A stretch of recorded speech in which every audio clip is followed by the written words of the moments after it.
Muli, nais po na naming magpasalamat sa inyo ni Pastor, sa inyo pong taus-pusong pagtulong sa amin, sa inyong pong pagpunta sa General Conference last week. Isa pong matagumpay at ligtas mga kapatid na conference ang ibinigay ng ating Panginoon. Salamat po sa inyong panalangin. Salamat po sa inyong pinansyal na pagsuporta. Salamat po sa inyong katapatan na kahit wala po ang ating pastor at ang inyong lingkod sa dakong ito, nagpapatuloy ang gawain at mayroon pong tagumpay na patuloy ibinibigay. Hallelujah! Hallelujah! Hallelujah! Praise the Lord! Bilang po mga kapatid.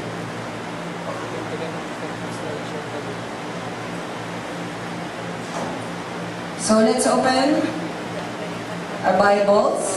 2 Samuel chapter 6 verses 12 to 14.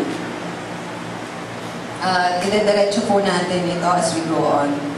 2 Samuel chapter 6 verses 12 to 14. Ganito po ang isinasaad.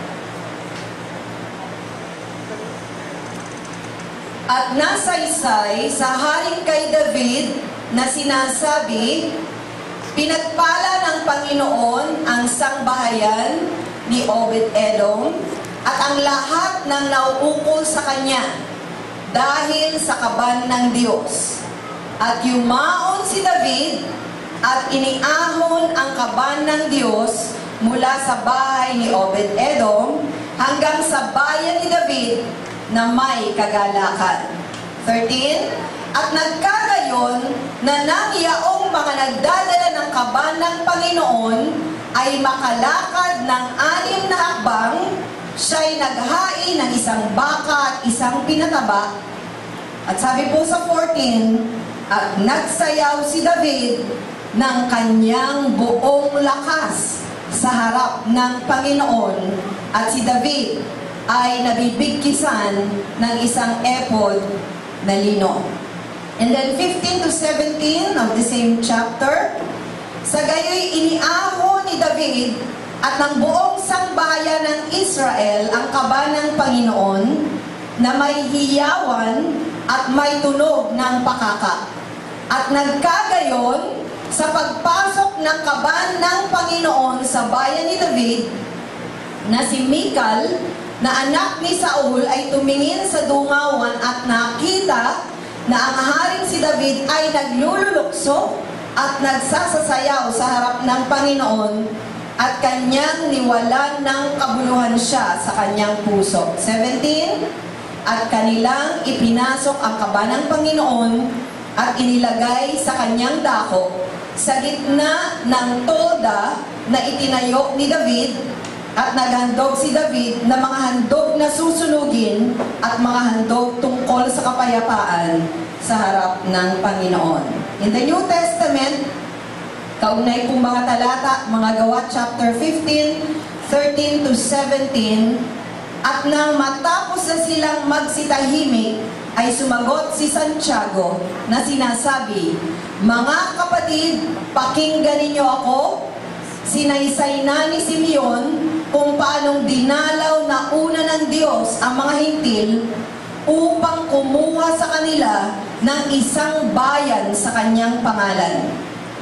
At dito'y nasasang-ayon ang mga salita ng mga propeta gaya ng nasusulat. 16. Pagkatapos ng mga bagay na ito ay ako'y babalik at muli kong itatayo ang tabernakulo ni David na nabagsak at muli kong itatayo ang nangasira sa kanya at ito'y aking itatayo upang hanapin ang nalabi sa mga tao ang Panginoon at ang lahat ng mga hintil na tinawag sa aking pangalan. Pagpalain ng Diyos ang pagkabasa ng kanyang mga salita. Praise the Lord. Praise the Lord. Sa pagkakataon po ito, ang mensahe na aking pong dadalhin ay patungkol sa isang tabernakulo na maaring hindi po minsan napapansin, subalit isang napakahalagang tabernakulo sa harapan ng Diyos. So today, we will be rebuilding the tabernacle of David. Hallelujah! Itatayo natin muli ang tabernakulo ni David at hayaan natin, mga kapatid, na muling mahayag ang kapangyarihan at ang kadakilaan ng ating Panginoon. Hallelujah! Come on! Let's praise the Lord! Hallelujah! Praise the Lord! Praise the Lord! Bago ka maupo, kamayan mo iyong katabi at tanong mo sa kanya, sasama ka bang magtayo ng tabernakulo ni David? Praise the Lord! Makakaupo na po ang bawat isa sa inyo. When it comes to the meaning of tabernacle, tabernacle is known in Hebrew as the Mishkan. It means residence or dwelling place. It was a portable dwelling place for the divine presence from the time of the Hebrew exodus from Egypt through the conquering of the land of Canaan. It is said to have been built under Moses during the Israelites' wandering in the wilderness. Mayroon po tayong ganap na kaunawaan tungkol po sa aking binabanggit. Ang tabernakulo po ni Moises na kung saan ito po ay tinaguri ang tahanan, walang iba ng presensya ng ating pong Panginoon. Pagmula po ng pagkakataon sila ay umalis doon po sa lugar ng Ehipto, alam po natin ang pag-iingat ng Diyos ay sumakanila na. Nandyan po ang tinatawag na haliging ulap sa umaga, at sa gabi ay nandyan ang haliging apoy na nagbibigay po ng liwanag sa bawat isa sa kanila. Hanggang sila po ay 40 taon na paikot-ikot doon sa wilderness, ang presensya ng Diyos sa kabila ng kanilang mga pagsuway, sa kabila ng kanilang pagre-rebelde, na natiling kasama nila doon po sa ilang. Hanggang sa pagpasok po nila, mga kapatid, doon sa lugar ng Kanaan, na siyang lupain na ibinigay sa kanila ng Panginoon, hindi po nawala ang pag-iingat ng Diyos sa bawat isa sa kanila. The Mishkan is related to the Hebrew word to dwell, rest, or to live in, referring to the indwelling presence of God, the Shekinah that dwelled or rested within this divinely ordained mysterious structure. Pag sinabi po natin Shekinah glory of God, it pertains to the very presence of God, na kung saan po yung mismong presensya ng Diyos ang siya po nilang nakakasama. Now, dito po sa tinatawag na Tabernacle of Moses, dito po, mga kapatid, isinagawa ni Moises yung pong detalyeng instruction ng ating Panginoon. At yun pong responsibilidad ng mga saserdote na gaganap para po sa uri ng pagsambang ito ng mga Israelita. At makikita po natin yun pong pillar of fire by night. Ito po ang tinatawag na Shekinah glory of God, na kung saan every time na makikita po nilang kikilos ito, sila po ay nagbibigay na sa kanila ito ng paghudyat na sila ay lilipat sa ibang dako. At ito po, mga kapatid, Tabernacle of Moses, ito po ay portable, na naaalis po ito sapagkat ito po ay yari lamang sa mga balat ng hayop, at saka po yun po mga boards and at the same time, yung pong iba't ibang mga kagamitan, ito po ay nadi-disarrange, and then paglipat nila sa ibang dako, muli na naman po nila itong itinatayo. Hanggang dumating po ang pagkakataon, mga kapatid, na ito ay napapunta sa lugar ng Shiloh, and then at the end, during the time of David, nasa lugar po ng Gibeah or Gibeon. At patuloy po ang paghahandog ng mga animal sacrifices doon. Ang isa pong very prominent thing when it comes sa tabernacle of Moses ay yun nga pong three important parts of the tabernacle. Ito po ang tinatawag na outer courtyard, na kung saan nandito po yung altar of burnt offering at saka po yung brazen laver. Siya pong tansong hugasan bago po pumasok ang mga saserdote upang maglingkod sa Panginoon. Then here comes the holy place. Ito pong portion na ito na nandito po ang tatlong instrumento. The golden candlesticks, the table of shewbread, and at the same time, the golden altar of incense. And the last sanctum or room, holy room, ay ito pong Holy of Holies. At ang nandito po, mga kapatid, ay walang iba kundi po yung Ark of the Covenant o yung Kaban ng Tipan. Dito po sa Kaban ng Tipan, doon sa labas, dito po tumatapat iyong Shekinah glory ng ating pong Panginoon. Kaya isang napakahalagang bahagi po ng tabernakulo, ito pong Ark of the Covenant. Now, however important the tabernacle of Moses is, mayroon pa pong isang tabernakulo na ipinatayo ang Diyos na nais ng Panginoon sa ating pong kapanahunan, muli po nating aalalahanin. Now, yaman nga po yung tinatawag na Ark of the Covenant o yung Kaban ng Tipan. Ito po ang pinakamahalagang instrumento doon po sa kabuuan ng tinatawag na Tabernacle of Moses. Ang nakakalungkot dahil sa pagre-rebelde nito pong mga Israelita, nakuha po ng kaaway sa kanila ito pong kaban.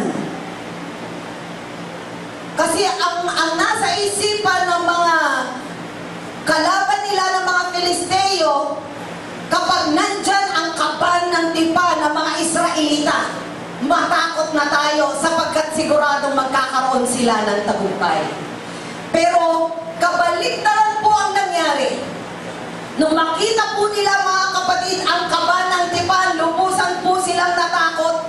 Pero dahil nga nasa pagkakasala ang buong bansang Israel, sa halip na iligtas sila ng Diyos, hinayaan ng Diyos na makuha mula sa kanila ang kaban ng tipan. At ito po, mga kapatid, ay nadala doon po sa Philistine land. At sa halip po, mga kapatid, na magkaroon po sila ng tagumpay, iba't iba pong klase ng mga salot ang dumating sa kanila. Kaya ang ginawa nila, muli nilang ipinabalik dito po sa Israel, ito pong kaban ng tipan, sa pamagitan po ng kariton na hila-hila po ng 2 baka. Matagal pong panahon na ito pong kaban ng tipan ay nanatili doon sa isang lugar. During the time of nito pong si Samuel, and during the time that King Saul was king over Israel for 40 years, hindi po siya nagkaroon ng desire na kunin ito mula doon sa dakong yun. Pero itong si David, he had a desire for the ark to be brought to Jerusalem. May kakaiba po, mga kapatid, na pagnanasa itong si David, sapagkat alam niya na kapag malapit sa kanya at sa buong bayan ng Israel ang presensya ng Diyos, yung tagumpay na dating taglay ng bansang Israel, yung proteksyon, yung mga himala, yung pag-iingat ng Diyos na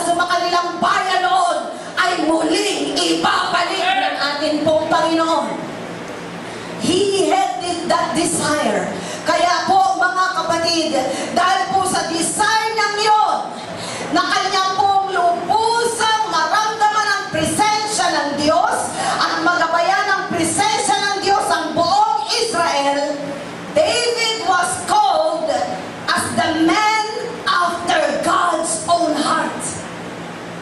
Siya po ang tinaguriang lalaki na malapit sa puso ng Diyos.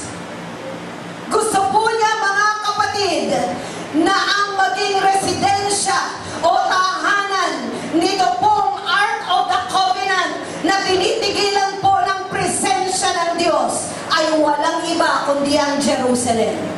He wanted Jerusalem to be the worship center of the world. So he set up a tent, a tabernacle in Jerusalem to bring the ark there in preparation for the house he would build for the Lord. Gusto niyang may pagtayo ang Panginoon ng isang bahay, isang marangyang palasyo. Pero nandoon, samantalang ito ay kanyang pinaplano, ang ibinigay sa kanya ng Panginoon ay walang iba, kundi yung tinatawag nga natin ngayong tabernakulo ni David. Now, bago po madala yung Ark of the Covenant doon sa tabernacle of David, pamula po mga kapatid doon sa lugar na kanilang pinagkuhanan, nakalagay lang po ito sa kariton. Pero dahil po sa maling pamamaraan ang kanilang ginawa, ito po ay nagbigay ng kamatayan sa isang taong si Uza. Natakot itong si David na dalhin papunta sa Jerusalem ang Ark of the Covenant sapagkat, teka, sa halip na pagpapala, bakit panganib, bakit kamatayan? Pero for 3 months, nagstay ito sa bahay ni Obed-Edom. At sabi po, mga kapatid ng Biblia, pinagpala ng Panginoon ang sambahayan ng tao ito. Nag-isip ngayon si David, teka, baka may mali sa aking ginawang pamamaraan. Bakit pagpapala pala at hindi kamatayan o trahedya ang bigay ng kabanang tipan? Kaya sinaliksik po niya ang kautusan. At kanya pong napagtanto na ang arko ay nararapat dalhin ng mga Levita ayon sa kautusan sa pamagitan po ng may poles ito sa magkabila at ito po ay dinala nila sa kanilang balikat. At nandoon, kanila po itong dinala na may kagalakan, na may pagpupuri, na may sayawan, na may tunog ng iba't ibang uri ng instrumento. Sumayaw sila, umawit sila, nagpuri sila, na dinadala ang arko papasok ng Jerusalem. At nandoon, habang ito ay matagumpay na pinapasok, sapagkat muli ang presensya ng Diyos ay kanilang nararamdaman na naman, nandoon itong si David. The Bible said, David danced before the Lord with all of his might. Ito po ang iba't ibang depiction ng mga artists when it comes po doon sa pagsayaw ni David.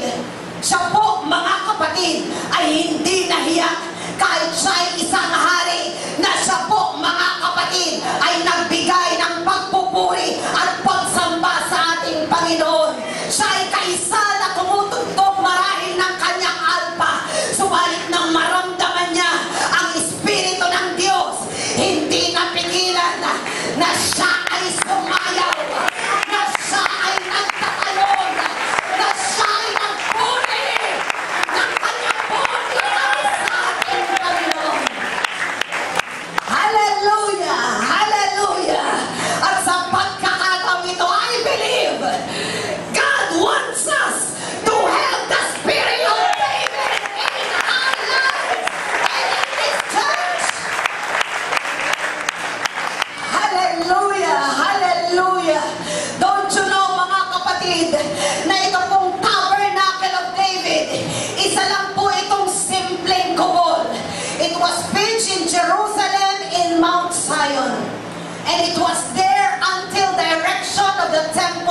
Solomon.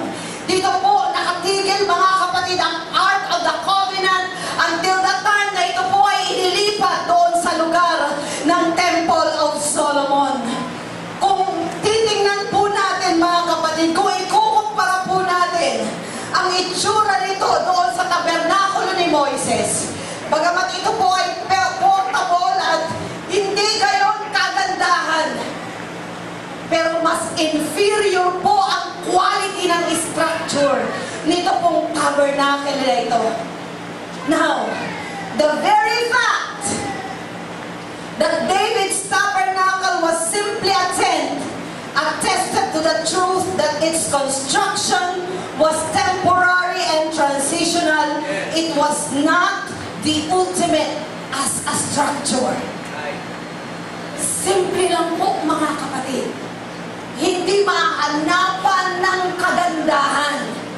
Pero alam niyo po, kahit animo marahil, ganito kasimple.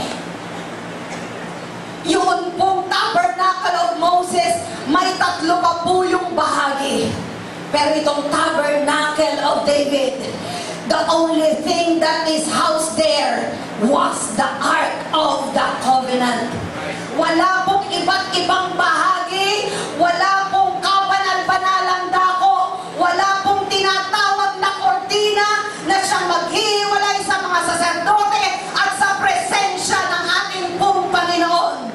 Pero alam nyo, ito ang tabernakulong nais na muling itayo ng ating Panginoon. Bakit po mga kapatid? Because in that tabernacle, worship was prominent. Hallelujah! Since Jerusalem would be the center of worship, David chose 4,000 people, 4,000 Levites, out of 38,000 Levites to sing and play instruments before the Lord day and night. Libo-libo yan mga kapatid, hindi makilan-ngilan lang. And one writer said, David introduced musical instruments and song singing in the daily 24-hour effort to surround the Ark of God with the priests of Israel. Ano po ang pumapalibot sa tabernacle of David? Mga mapagsamba sa ating Diyos.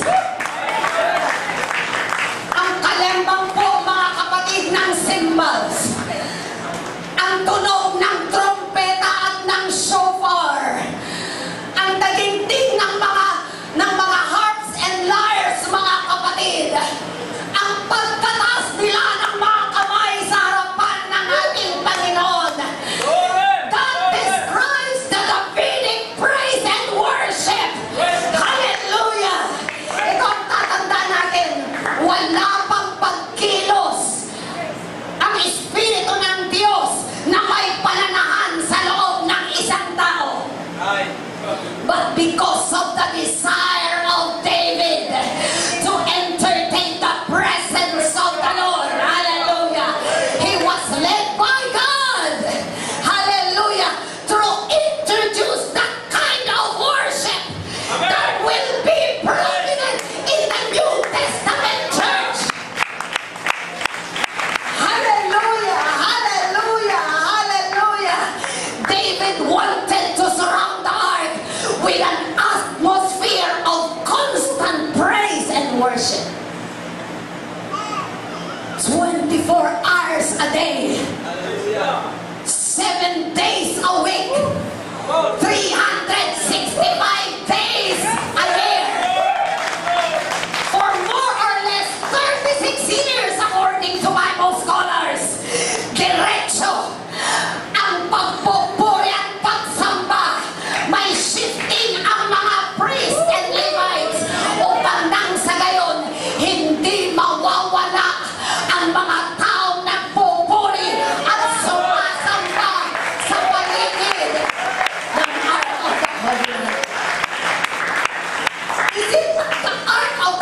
covenant itself. Napakayaman po mga kapatid ni David. Gusto nga niyang ipagpatayo ng isang marangal na palasyo ng pananamba ng ating Panginoon. Pero nandoon mga kapatid, makikita po natin ang kasimplihan ng tabernakulo ni David. Ito po ay hindi lamang dahil doon sa tinatawag na kahon, yung pong Ark of the Covenant. What David really desired was the fire of God's presence dwelling in the midst of His people. Hallelujah! Sapagkat habang umiikot sila doon po sa tinatawag na tabernakulo ni David, sinasabi po possibly visible po, di ba sa Tabernacle of Moses, meron pa ang kurtina na naghahati sa dakong banal at dakong kabanal-banalan. At hindi po for public display. Ito pong Ark of the Covenant. Pero dito po, mga kapatid, sa Tabernacle of David, walang kurti-kurtina. Ano ang kurtina? Ang kurtina ay mga taong nagpupuri sa ating Panginoon. Hallelujah! Alam niyo po ang kurtina, mga kapatid, na naghihiwalay doon po sa bansang Israel upang lumpusang makalapit sa Panginoon. During the time of our Lord Jesus Christ, nang siya po ay napayubay sa krus ng Kalbaryo, ng kanya po mga kapatid na sambit na naganap na ang tabing o kurtina ng templo na hati po sa gitna, at ito ang nag-reveal ng Ark of the Covenant na actually wala na doon. Pero sinasabi na ang presensya ng Diyos ay pwede nang ma-access ng mga taong nananampalataya sa Kanya. So ito po ang kahalagahan ng Tabernacle of David. Mayroon pong mga Levitang nagmiministeryo upang ang presensya ng Diyos ay patuloy na kumilos. Humihingi sila, mga kapatid, ng kanilang mga kahilingan, nagpapasalamat, nagpupuri sa Diyos ng Israel. And there were skilled musicians and singers. Pero pong nai-assign ng choir master, ito pong si Asaph. At nandoon na mayroon talagang in charge doon po sa mga nagpe-play ng mga different instruments. Ano po ibig sabihin? Maayos po, mga kapatid. May tamang programa upang nang sa gayon, lubusan talaga na hindi mapapatlangan ang anumang sandali upang ang pagpupuri sa Diyos ay dire-diretso nung kapanahon na ni David. We also form, mga kapatid, music department and music ministry. At kung paano po, mga kapatid, nagpalinis sa kanila pong mga sarili ang mga Levites. Hinahayaan po natin ng ating music ministers, mga kapatid, ay lubusan din po, mga kapatid, na magpakabanal at maging matuwid sa harapan ng Panginoon upang habang sila'y nangunguna sa pag-aawitan at sa pagpupuri, malalang dadaloy ang Espiritu ng Diyos sa bawat isa sa atin. Pero mga kapatid, kulang kung every Sunday lang. Kulang kung every Wednesday and Friday lang. We must build our personal tabernacle of David in a personal way. Nararapat tayo ng tutong magpuri at sumampa sa ating pong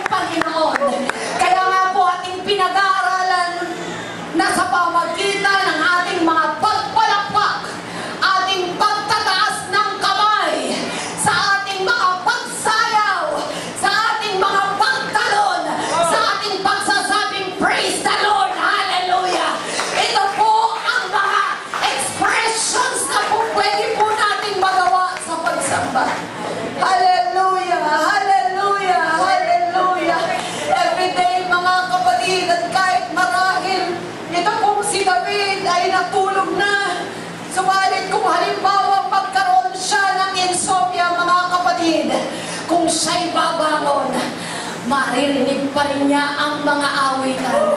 Maririnig pa rin niya ang mga tugtog doon sa tabernakulo. That's why in one of his writings he said, "Bless the Lord, all ye servants of the Lord, who by night," sa gabi, "stand in the house of the Lord. Lift up your hands in the sanctuary and bless the Lord." Kahit gabi, may pagpupuri doon sa tabernakulo ni David. Hallelujah! Nais ng Diyos na muling ibalik ang ganitong klase ng pagpupuri. Kaya nga mga kapatid, yung dati nating pananampalataya, na ikaw ay papasok ng tahimik at kailangan walang kahit anong ingay, that is the Old Testament form of worship. Yes. Sa New Testament, God ordains the Davidic worship to be implemented inside the church. Hallelujah! Hallelujah! Yung pong binasa natin kaliman na mga kapatid, in the book of Acts, sinaysay nga ni Simeon, tumutukoy po ito kay Simon Peter, kung paanong dinalaw na una ng Diyos sa mga Hintil upang kumuha sa kanila ng isang bayan sa kanyang pangalan. At dito ay nasasang-ayon ang mga salita ng propeta gaya ng nasusulat. Pagkatapos ng mga bagay na ito po ay ayon sa sabi ng Panginoon na siya ay babalik at muli niyang itatayo ang tabernakulo ni David na nabagsak. Muli niyang itatayo ang nangasira sa kanya. May pangako ang Panginoon. Ito'y muling kanyang itatayo. Mapapansin po natin, kaugnay sa pagtatayo ng tabernakulo ni David, ang sabi po sa unang bahagi, sa verse 14, sinaysay na ni Simeon kung paanong dinalaw na ng una ng Diyos ang mga Hintil upang kumuha sa kanila ng isang bayan sa kanilang pangalan. Now, ano po ang nakapaloob dito? Ang mga Hintil, mga kapatid, hindi kasama sa bayan ng Diyos. Ang mga Hudyo lamang ay tinuturing na kasama sa bayan ng Diyos. Tayo pong mga Pilipino, mga Hintil tayo, wala tayong dugong Hudyo. Maliban na lang mga kapatid, kung sa ating kanununuan ay maaaring mayroong nakapuslit na Hudyo. Pero tayo po mga kapatid, most of us ay purely mga Hintil. Pero ang sabi dito, ang Panginoon ay kukuha mula sa kanila, sa mga Hintil, ng isang bayan sa kanyang pangalan. To which does this pertain? It pertains to the Church of God. Hallelujah! Hallelujah! At pag naitayo na mga kapatid, itong simbahan, ang sabi ng Panginoon, sa ibabaw ng batong ito ay itatayo ko ang aking iglesia. Hallelujah! At sa paanong pamamaraan ito itatayo, ang sabi, at pagkatapos ng mga bagay na ito, muli kong itatayo ang tabernakulo ni David. Anong ibig sabihin? The New Testament Church will incorporate in our time the Davidic praise and worship. Hallelujah! Kaya huwag mong ikahiya kung ikaw ay magpupuri na may pagtalon sa harapan ng Panginoon. Huwag kang mahihiya na iwagayway ang iyong kamay sa Panginoon. Bakit? Ito ang uri ng pagsampang mula kay David na muling itinatayo ngayon ang ating Panginoon. Sa ating pong mga bisita at bagong kasama, we want to tell you, God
the priestly dimension. Focus on worship and intercession that follows the Davidic worship. God wants to restore the Davidic worship. Brothers and sisters, God wants us to worship Him in spirit and in truth. Paano tayo sasamba sa Kanya sa katotohanan? Kilalin natin Siya bilang tunay na Diyos. Amen. Ipinakikilala natin ang ating Panginoong Hesukristo ang nag-iisang Diyos na dapat sambahin. And once na makilala natin Siya sa tunay niyang kalagayan, then we can be filled by the Spirit of the Lord. And that is worshiping in the Spirit. Hallelujah! Hallelujah! Hallelujah!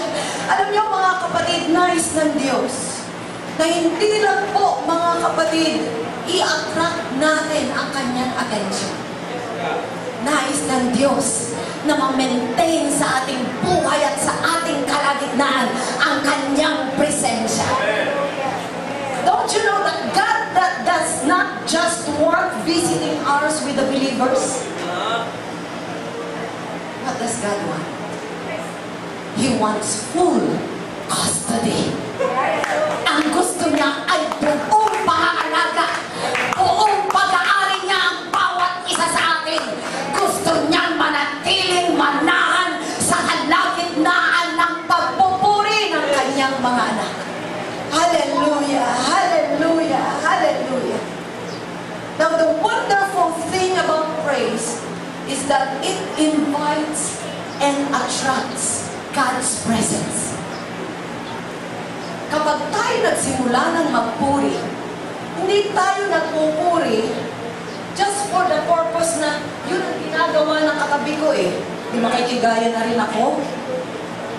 Yun yung ginagawa ng nadatnan ko dito eh.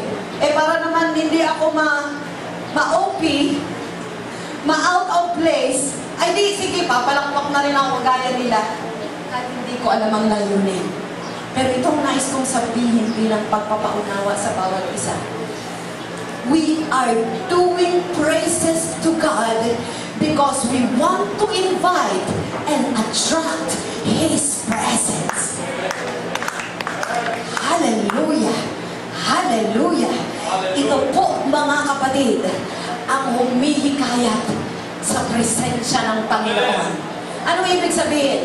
Kung walang pagpupuri, huwag mong i-expect na lalapit ang Diyos sa'yo ng kanyang kalapit. No praise, no attraction of God's presence. Hallelujah! Kaya kung nais natin na mapansin tayo ng Diyos, hallelujah! Kung nais natin na lapitan tayo mismo ng Diyos, matuto tayong magpuri. Matuto tayo na magkaroon ng pagbibigan ng mataas na pagsamba sa kanyang harapan. Hallelujah! Hallelujah! Worship is the ultimate intimate experience. Worship goes beyond the flesh. Alam niyo po, ang pagpupuri, ganito po kasi yan mga kapatid, lagi ko itong binibigyan pansin. But I want to reiterate right now this principle. Pag nagsimula na tayong magpuri, maaring minsan, ayaw natin. Tinatamad tayo. May sakit ako tinatamad ako. Dami kong problema. Hindi ako inspired na magpuri sa Panginoon. Pero hindi po mga kapatid, hahanapin natin na tayo maging in the mood o kaya inspired tayo pag gusto natin magpuri. Hindi po mga kapatid. Whatever the situation is, kung gusto mong i-attract ang presensya ng Diyos, Panginoon, may karamdaman ako. Panginoon, masakit ang katawan ko. Panginoon, may problema ako. Mabigat ang kalooban ko. Pero patuloy pa rin kitang pupurihin. Patuloy ko pa rin paglalabanan ang aking sarili.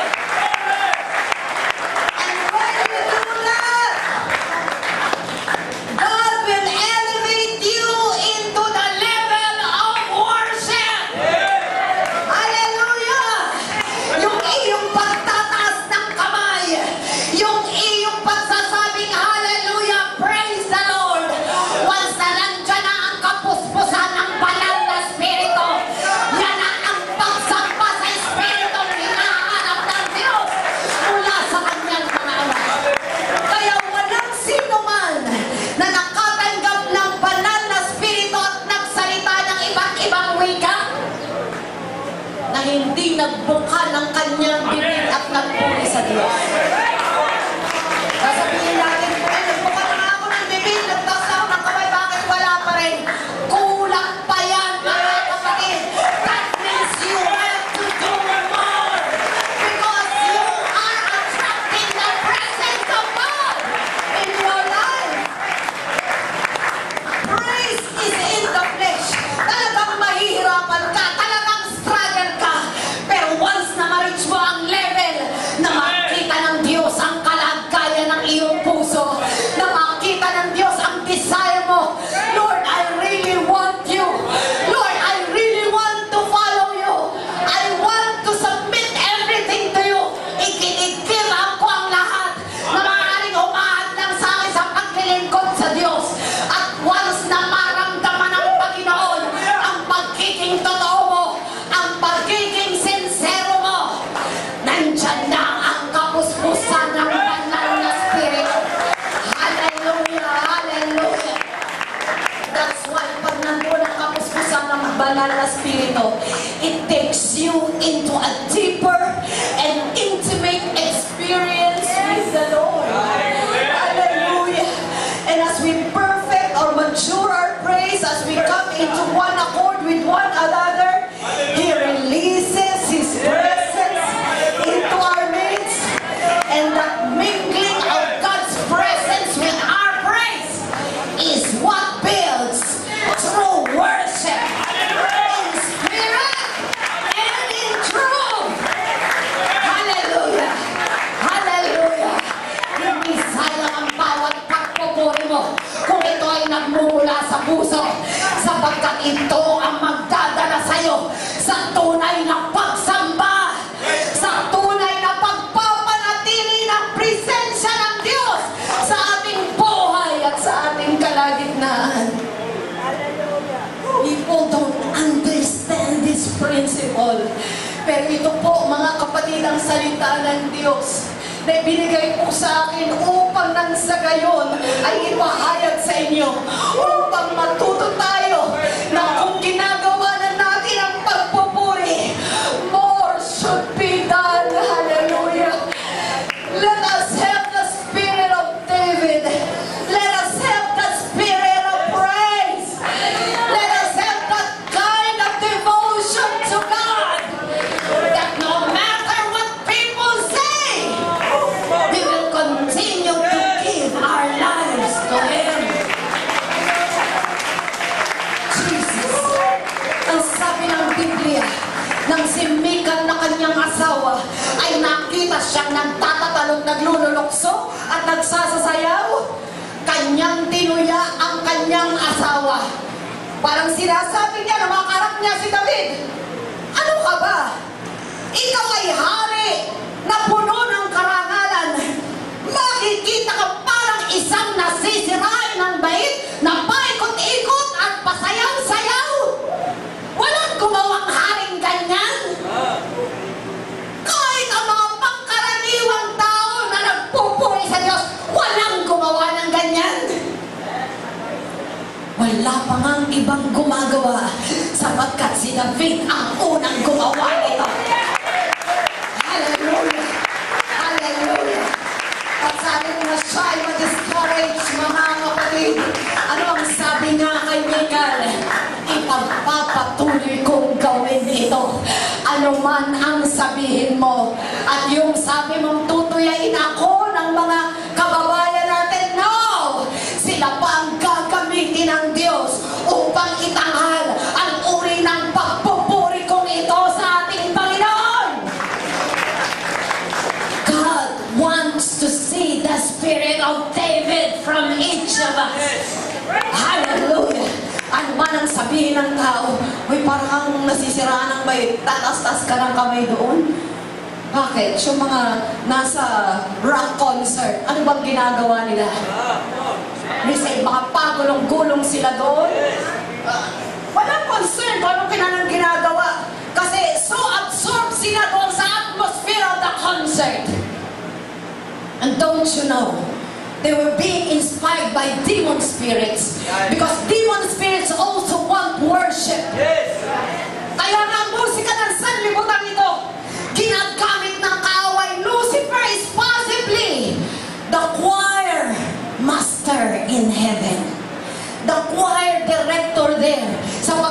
binabanggit patungkol sa mga biola at sa mga panugtog na dati niyang taglay bago siya ihulog ng Panginoon dito sa lupa. That's why no wonder yung musika ng sanlibutan matindi ang hatak sa mga tao. Bakit? Because Satan wants worship from people. That's true. He is trying to promote the worldly music na kung ano-ano ang klase ng mga mensahe, na kung ano-ano mga prinsipyo na salungat sa kautusan ng Diyos. But in the church, what we want to promote is the music of God. Is the music that is inspired by the Holy Spirit. Kaya nga mga kapatid, dito natin maririnig ang mga papuring awit. Dito natin maririnig ang mga pagtugtog na kung saan ang mga buhay ng ating pong mga ministers in music ibinibigay nila para sa ating Panginoon. May spiritual preparation, hindi basta lang paggamit ng talento. Bakit? Sapagkat isang banal na gawain ang pagsamba sa harapan ng ating Panginoon. That's why each of us, kung nais natin na maging katanggap-tanggap sa Diyos, kung nais natin maging banal sa Kanyang harapan, then begin to worship Him. Di natin alam paano ko alisin ang bisyo ko, paano ko mapagtatagumpayan ang sarili ko. It all starts with praise and worship. Hallelujah! Hallelujah! Kung hindi ka talaga marunong magpuri ng mula sa puso, hindi mo talaga yan mapagtatagumpayan. Because the Davidic worship is the key for us to enter into another level of His presence. And that pertains to the kingdom of God. Hindi mismo ito ang building na ito ang simbahan, kundi ang bawat isa sa atin kung ganap nating pinakababanal at binibigyan ng katwiran na mumula sa Panginoon ang ating pong mga sarili. God wants our sincere worship and praise to Him. Hallelujah! Hallelujah! At alam niyo po mga kapatid, once we have that kind of praise and worship, I'm telling this, kahit po sa mga matatagal na, then what will enter in is not just the priestly dimension, but a prophetic dimension focused on the release of the prophetic in the Church of Jesus Christ. Ano pong ibig sabihin nito? Maaaring hindi natin sinasabing itong po sa pangulang kagaya ng isang propeta. Prophetic dimension speaks, kasi sa Old Testament yun eh, but in the New Testament, it pertains to the preaching of the Word. Sabihin natin, si pastor lang, tsaka si pastora, tsaka yung mga leaders, sila lang ang po pwedeng mangaral, mga kapatid. God is calling the worshipers. God is calling the Davidic worshipers. Sapagkat kung ikaw ay lubusang sumasamba sa Kanya, hindi maaaring hindi mabuo sa'yo ang kabigatan na ipahayag ang salita ng Diyos. That comes from worshipers. Ikaw ba ay mahiyain sinasabi mo? Then you need to be filled with the Spirit of the Lord and to mature in it. Naturally, it will flow and it will come about if you are a worshiper of God. Marami po sa atin matagal na kumbaga ay nabibinbin doon sa priestly dimension. Lagi nang magpupuri ba ako? Ay, huwag na nga lang muna. Parang hindi ko kaya. Doon po tayo nag-i-struggle. Yes, come on. But when we mature in it, then comes, there will be a natural tendency. There will be a natural desire for you to preach and to share the gospel to anyone who seeks the Lord. Ano po ang sabi ng kapanahunan nito pong si Saulo? Nang magkaroon po siya ng persecution sa mga Christians at that time. Nagkaroon po ng matinding persecution sa Jerusalem.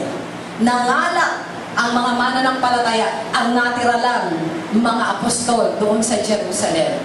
Pero alam nyo, ang sabi ng Bible, everyone went everywhere preaching the word except the apostles. Ang lahat ay humayo at nangaral ng salita ng Diyos. Hindi kasama ang mga apostol. Ano ibig sabihin? Yung nangalat na yon, mga pangkaraniwang mananampalataya. Pero bagamat pangkaraniwan, pero hindi pangkaraniwan ang kapangyarihan ng Espiritu ng Diyos na pumuno sa kanila. At sila ang ginamit ng Panginoon upang palawakin ang kanyang gawain. To the point that the Bible says, the early Christians turned the world upside down. Animoy binaligtad nila ang mundo. Bakit? Sapagkat isang panibagong pananampalataya ang tinaglay ng mga tao sa kanilang kapanahunan. And then the third thing is, there will be a kingly dimension focused on the apostolic ministry that accomplished the task of the kingdom with power, fulfilling the Great Commission, evangelism, community, and equipping. Kung tayo nangangaral ng salita ng Diyos, there is a promise for a kingly dimension. Mayroong pag-akay ng mga taong wala pa sa Panginoon. At sila, mga taong inakay natin, sila ang ating tuturuan, sila mga kapatid ang magmamature, at sila ang bubuo at magdadagdag pa ang Panginoon. Isang makahari na impluensya ang gagawin natin. Bakit? It all starts with being a worshiper. Hallelujah! Tatawagin ka ng Diyos upang mangaral ng kanyang salita. Tatawagin ka ng Diyos upang pagtibayin ang kanyang simbahan. Upang ang bawat isa sa atin ay maging handa sa muling pagbabalik ng ating Panginoon. What's the purpose of the tabernacle of David? Ang sabi ko sa ating binasa kanina, upang hanapin ang nalabi sa mga tao ang Panginoon at ang lahat ng mga hintil na tinawag sa aking pangalan. What's the purpose of the Vedic worship? To draw people to Him. Alam niyo mga kapatid, kung nais natin magkaroon tayo ng lubusang pagdami, kung nais natin na maging liwanag ang simbahan nito, huwag mong ikahiya ang pagpupuri at pagsamba sa Panginoon. Kung paano mga kapatid yung Shekinah glory of God, yun ang nakaka-attract kahit sa ibang mga kaaway ng Israel noon. Naku, nandyan na! Yan ang kinatatakutan natin, ang presensya ng kanilang Diyos. May liwanag. Kung gusto nating may liwanag, kung gusto nating may matinding influensya, the Davidic worship. Hallelujah! Ang pagpupuring hindi ikinahihiya. Ang pagpupuri na lubusang nagtataas sa kanyang pangalan. Hallelujah! Am I talking to worshipers right